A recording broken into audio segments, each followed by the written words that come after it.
Welcome to the Girl Means Business podcast. I'm your host, Kendra Swalls, a former teacher turned entrepreneur, here to help you navigate the messiness of mom life and biz life.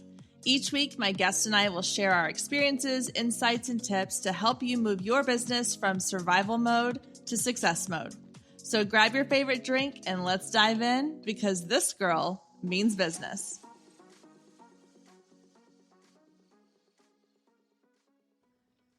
Hey there, and welcome to episode 177 of the Girl Means Business podcast. This week is all about back to routines as we go back to school with our kids.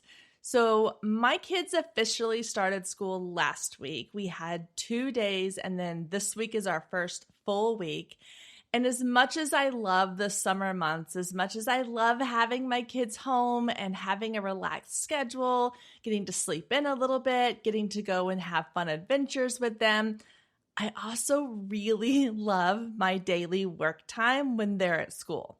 So when I have this work time back in place, I want to make sure I'm making the most of my time, because more times than I care to admit, I have come home, sat down at my desk with the intention of getting a ton of stuff done, and then I just kind of blank. Like, what am I supposed to be working on? What should I really be focusing on in my business right now in this moment?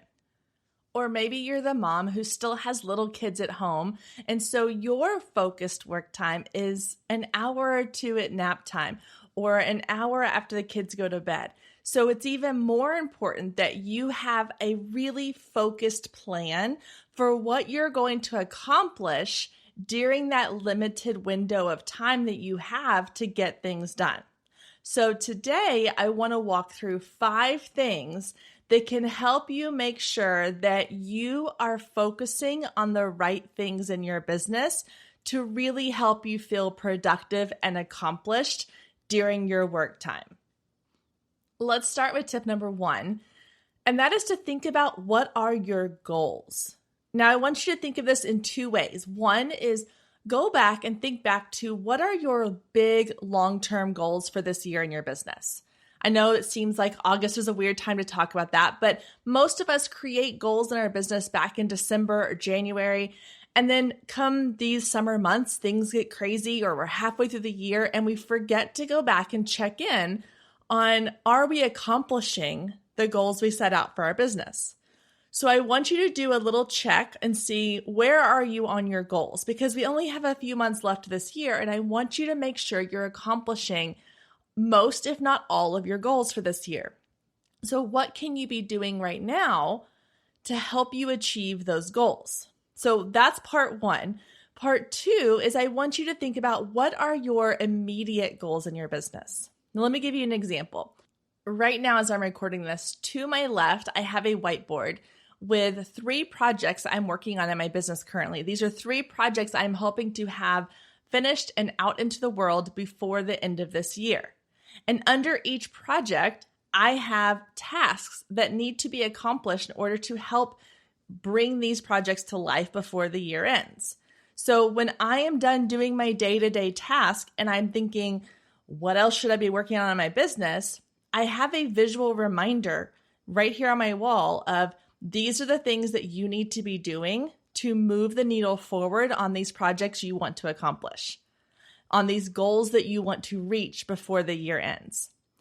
So while having a task list, and we'll get to that in step 4 of this episode, is you need to also have kind of a big picture idea of, what are the bigger things? What are the bigger goals you want to accomplish in your business? And what are some of the things you can be doing right now to help you move the needle forward towards achieving those goals? So that when you have some dedicated, focused work time and you're not sure what to be working on, you can refer back to that task list, back to those goals, and go, oh yeah, okay, I've got a few minutes. I can create an email sequence or social media post to help launch this whenever it goes live, or to generate some excitement as a pre-launch, or put out a lead magnet to help build up my email list around people interested in this new product or service that I'm offering. So when I get stuck, or I have this work time and I'm thinking, what should I be working on to move the needle forward? I have this visual list on my wall of projects and tasks that I need to be working towards accomplishing. And then it helps me to feel like I have a little bit of direction and focus during my work time. Number 2 is, what are the things that have to be done in your day? What are your non-negotiables in your business? These are typically things that have a deadline or a time crunch on them, or maybe you have like a scheduled something in your day that you need to prepare for or make sure you're ready for. Or if you're working on client products or client work, these are the things that are sort of your non-negotiable work things. One example for me is emails. I know that every single morning, one of the very first things I'm going to do for my business is I'm going to go through my inbox, because there's nothing worse than sending someone an email and not getting a response for a week because they just don't pay attention to their inbox. So I want to make sure that I am taking a good probably 30 minutes, depending on how busy my inbox is that day, to respond to emails or move them into folders so that the rest of the day, when new emails come in, I can either see whether they are requiring my attention right then, or if they can wait until the next day when I go back through my inbox again. Some other non-negotiables tend to revolve around clients. So if you have things that need to be sent out to your clients, or you need to be scheduling with clients, or you need to be having phone calls with clients, or sending them their photo galleries or their contracts or invoices, those are things that need to be kind of put on your must-do list, because it all comes down to your clients and your business. And if you are putting off your client work to work on your creative projects, you're going to have unhappy clients. So those are some of the things that will typically go on your must-do list. And that is the perfect segue into number 3, which is all about creating task list or to-do list. So one of my favorite things that I've created in my business is this system for organizing the things I need to get done. Now, I am notorious for sticky notes, and now my desktop is one of those glass tops where I can just write on it with a white dry erase marker. And I have a running to-do list of things I need to accomplish this week, today, this week, this month, all the things. But what I've started doing is I also color code that list based on how and when these tasks need to be accomplished. Now, I've talked about this a little bit before with productivity, but this is how I organize my to-do list. So I have categories like a level 1 through level 5.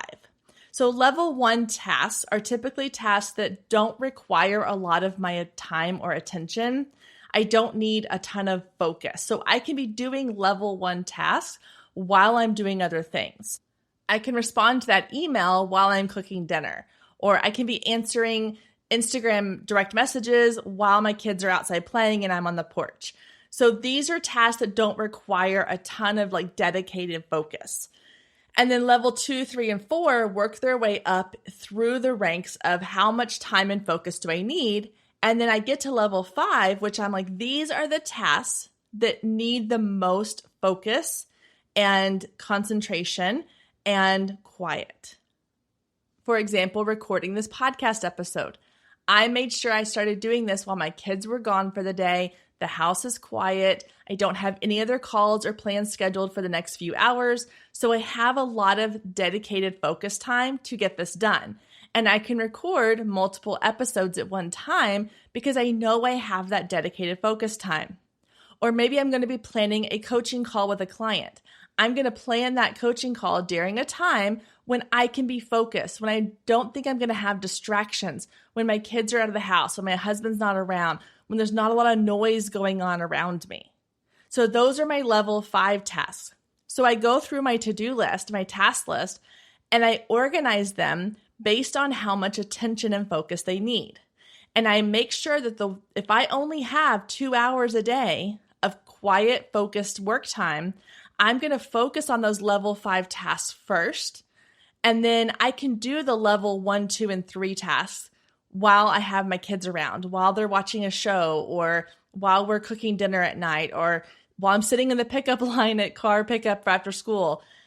Organizing your task list to ensure that you know exactly which things need to get done when you have the most time can really help you feel productive in your day, because that way you're not sitting down for that 2 hours you have during nap time and spending that whole time doing tasks that can be done when your kids get up from nap later. You can instead spend that time doing the things that are on that level 4, level 5 parts of your list, so that when your kids wake up from their nap, you feel like you've accomplished something, you feel more productive, and then later in the day, you're not frustrated because you're trying to accomplish something that requires a lot of focus while your kids are around. So use that time wisely and make sure you have your list organized in some fashion so that you know exactly what needs to be done when you have that dedicated work time versus when you have, a little bit of like a multitasking situation going on. Now with number 4, I want to talk a little bit about how to make sure that we are making the most of the time that we have to work. So let's just say you have 2 hours of focused work time in your day, whether that means it's during a nap time or it's while your kids are out of the house, but in between calls that you have or other things you have going on. Let's just assume you have 2 hours of focused work time. What can you do to make sure that you are being the most productive in that time? One is avoid distractions. So this means turning off the notifications on your phone. One of my favorite things about the iPhone is the Do Not Disturb feature. You can also turn on Do Not Disturb on your computer if you have a Mac. Now, I only work in Mac and iPhone, so I don't know how to help you if you're a PC or an Android person, but I love the Do Not Disturb feature because now I'm not getting notifications coming onto my desktop every single time that an email comes through or a text message comes through. My phone isn't going off in the background, distracting me while I'm trying to focus. So right now, as I'm recording this podcast, I have turned Do Not Disturb on all devices around me so that I'm not distracted. I can focus on what I need to be doing. And then when I'm done with this, I can turn it off and check my notifications. But I have found in the past that if I don't do that, then my 2 hours becomes more like 30 or 45 minutes of focus time, because the other 45 to 90 minutes is spent on checking notifications, getting distracted. Oh, let me go check that email. Ooh, I saw the notification on Instagram. Let me go see what's going on there. And then 30 minutes later, you realize you haven't done anything. So turn off all distractions. The second part of this is avoiding what I like to call the shiny things. So this happens a lot when we are feeling like we don't want to do something in our business. Usually we're looking for a distraction. And so we go on Instagram, we go on Facebook or Pinterest, or we check our inbox and these emails are coming in and someone is telling us, hey, I've got this really cool product that can help your business. Or, oh, I tried this and it really did well for my business. And all of a sudden you're thinking, well, yeah, I should try that too. And then you find yourself spending these 2 hours you have in your day chasing this rabbit down a rabbit hole of something brand new that may not really help you reach your goals in your business. And because I love a good example, I'm going to share one with you here. So the other day, I was scrolling through Facebook and this ad pops up for this automation program. It's a husband and wife team, and they teach you how to automate all these things in your business. And of course, the tagline said something like, we haven't been on social media since 2020, and our business has tripled in size. And that obviously grabbed my attention because who wouldn't love to have their business triple in size without the help of social media? And so I became interested and I clicked on it and I went down the rabbit hole of learning about them and their business and what they offer. And I downloaded their free guide and I got on their email list. And the next thing I know, 30 minutes have gone by and I've just now fallen victim to the shiny thing syndrome. And the first thing I thought was, what should I have been doing and why was I procrastinating on it? I already had broken my rule of I shouldn't have been on social media at all. But the real problem was that there was something in my business that I was procrastinating on doing, whether out of fear or it wasn't exciting or whatever the case may be. And because of that, I allowed myself to get distracted by this shiny thing. Now, I could go and I could invest in their automations course and I could put in the time and automate a lot of things in my business, but is that really going to help me accomplish the goals I have for my business? Is that really going to help me complete these 3 projects I have on the whiteboard beside me? Probably not. So I told myself, I saved it, I bookmarked it, and I said, once these 3 projects that I really need to finish this year, that are my goals for this year, once those are accomplished, if I have time, then I will go and I will invest the time and energy required to implement something new in my business. But what I see happening a lot is business owners and entrepreneurs, they get sucked into the shiny things and they're constantly trying to implement new things in their business that they saw somebody else doing. So they spend this precious dedicated work time that they had during their day implementing something new instead of achieving things that will help them to reach the goals they had in the first place. So if you find yourself getting caught up in the shiny thing syndrome, I want you to pause and ask yourself a couple of questions. One is I want you to ask yourself, first of all, have I been drawn into something shiny? Check, yes. Then I want you to ask yourself, is this something that's really going to help me accomplish my goals? Because sometimes it might be. Maybe it really is a product or a service that is going to help you reach one of the goals you have on your goal board, on your goal list. If so, keep going. If not, let's walk away.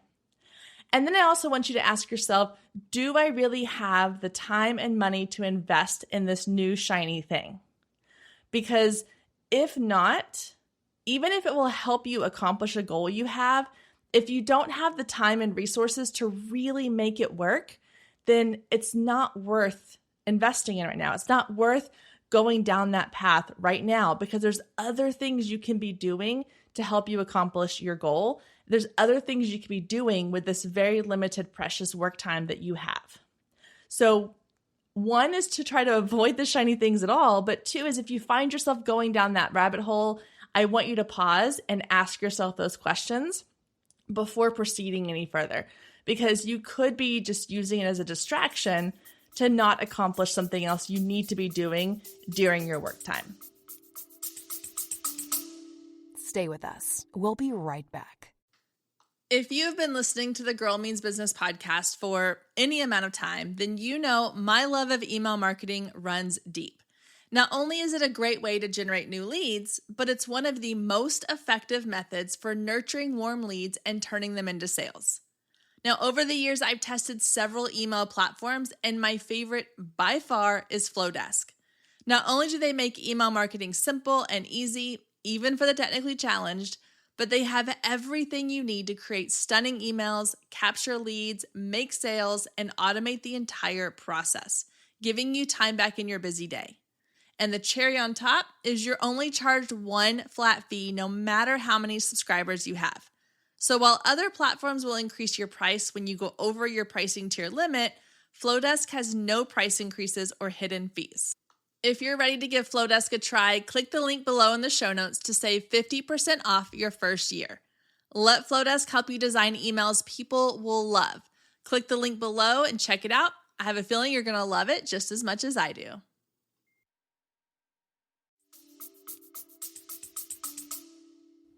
All right, our final tip for today, number 5, is how you are ending your daily work time.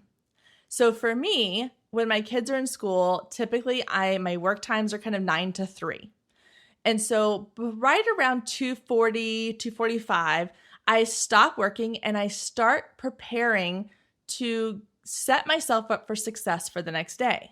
So what that means is I make a list of what are the things that I either didn't completely accomplish today that need to carry over into tomorrow, or what are the things that are going to happen tomorrow that I need to be prepared for. So giving myself that last kind of 10, 15, 20 minutes of my workday to set myself up for success the next day just snowballs and helps make every day a little bit more productive. So again, let's use the 2-hour window as an example. If you have a 2-hour block of time to accomplish some things in your day, wouldn't it be so much easier if when you sat down to start that 2-hour block, you already had everything you needed to do written out and planned and ready to go? So by doing it the day before, you are setting yourself up for success the next day. What I like to do is before I wrap up my work time, I look at my to-do list I had today and I go, okay, what did I not accomplish that I can put towards kind of the top of my list for tomorrow? What else do I need to be working on that can be done tomorrow? Or I look at my calendar and I say, okay, what tasks do I have? What meetings or calls or events do I have tomorrow that I need to make sure I plan for in my day? So that way I'm not waking up in the morning going, what am I having to do today? Or I'm not sitting down during my work time going, what am I supposed to be working on today? I have no idea. So you're setting yourself up for success by ending the work time you have now, preparing for the work time you're going to have the next day. It seems really simple and it doesn't require a lot of time. A lot of times this can maybe even just take 5 minutes of your last 5 minutes of your work time, but it's such an important piece of making sure that every time you sit down to work, it is a focused time where you know exactly what you need to be working on. No more sitting down going, I feel overwhelmed, I have too much to do and don't know where to start, or I have no idea what I need to be working on. Every time you get ready to do some work, you know exactly what you need to be working on because you planned ahead of time. I have a little sticker on my bathroom mirror that says, do something today your future self will thank you for. That's what this is. You are doing something today that tomorrow you is going to be really thankful for. So set up tomorrow you for success by planning today. Thank you so much for joining us today. I hope you enjoyed the conversation as much as I did. And as always, you can find any links or resources mentioned in today's show down in the show notes. And if we're not friends outside the podcast yet, then what are you waiting for? Come find me on Instagram at Girl Means Business and send me a DM letting me know what you thought of today's episode or any of the past episodes you've listened to. You can also take a screenshot of today's episode and post it to your stories, tagging at Girl Means Business, and I'll give you a shout out on my page. I love connecting with you and hearing all about your business and can't wait to get to know you more. I hope you have a wonderful week and I will meet you back here next week, same time, same place.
Thank you so much for joining us today. I hope you enjoyed the conversation as much as I did.